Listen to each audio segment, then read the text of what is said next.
Bismillahirrahmanirrahim, teman-teman sekalian yang dirahmati Allah.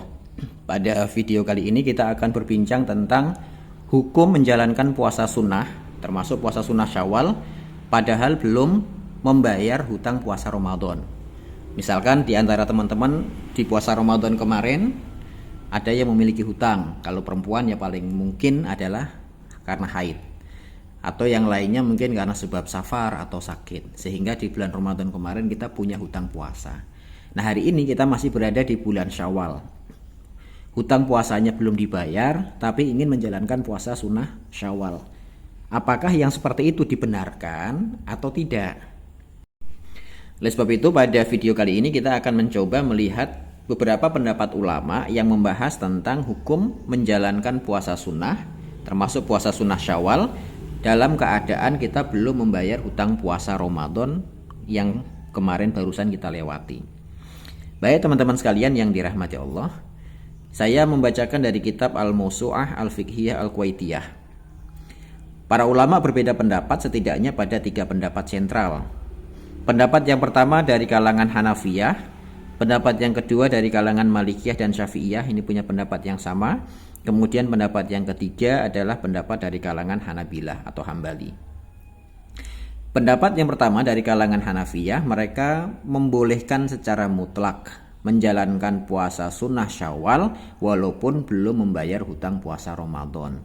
Kenapa demikian? Karena argumentasi mereka memang benar, membayar qadha puasa Ramadan itu hukumnya wajib, namun wajibnya tidak harus sekarang. Artinya la yajib alal faur, tidak harus hari ini juga, tapi boleh ditunda karena waktunya muwassa, waktunya luas, sampai nanti ketemu Ramadan berikutnya. Nah, sedangkan menjalankan puasa sunnah Syawal, walaupun dia sunnah namun waktunya mudhoyak, hanya berada di bulan Syawal saja. Itu pendapat dari kalangan Hanafiyah yang membolehkan menjalankan puasa sunnah Syawal walaupun pembayaran hutang puasa Ramadan belum dilaksanakan. Gitu. Kemudian pendapat yang kedua yaitu pendapat dari kalangan Malikiyah dan Syafi'iyah. Mereka menyebutkan boleh tapi makruh. Boleh tapi makruh. Kenapa? Lima yalzamu min ta'khiril wajib, karena ketika berhadapan antara wajib dan sunnah, maka semestinya yang didulukan adalah yang wajib.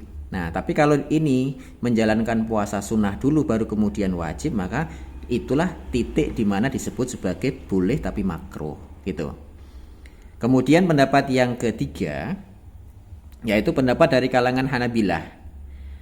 Mereka menyebutkan ila hurmatit tatawwu bisaum qabla qada'i Ramadan. Mereka secara tegas menyebutkan bahwa puasa sunnah sebelum menjalankan qadha puasa Ramadan atau sebelum membayar hutang puasa Ramadan hukumnya adalah haram, gitu. Kenapa? Karena memang harusnya wajib dulu baru kemudian sunnah. Bahkan mereka menambahkan wa'adami sihhati tatawwu' hina idzin walawit tasa'al waqtu lil qada. Bahkan mereka menyebutkan hukumnya tidak sah orang yang puasa sunnah sementara dia belum membayar hutang puasa Ramadan walaupun waktunya luas, gitu. Ini menjadi titik perdebatan. Nah, ada satu dalil yang diangkat oleh kalangan Hanabilah yang mengharamkan melaksanakan puasa sunnah sebelum pembayaran puasa Ramadan atau hutang puasa Ramadan. Sebagaimana sabda Nabi Shallallahu alaihi wasallam, "Man shoma tatawuan wa alaihi min Ramadan syai'un lam yaqdihi fa innahu la yutaqabbal minhu hatta yasumahu." Bahwa siapapun yang menjalankan puasa sunnah sedangkan dia masih memiliki beberapa hari hutang puasa Ramadan, lam yakdihi yang belum dibayarnya, la yutaqabbal minhu hatta yasumahu, maka perbuatan itu tidak diterima sampai nanti dia membayar hutang tersebut. Wa qiyasan alal haji fi adami jawazi an yahujja an ghairihi au tatawuan qabla hajjil fardiyah. Ini dikiaskan seperti orang yang menghajikan orang lain sementara dia sendiri belum pernah haji, gitu. Atau dia berhaji untuk haji yang sunnah sementara untuk haji yang fardu saja dia belum pernah, gitu. Nah, ini 3 pendapat dari kalangan ulama 4 mazhab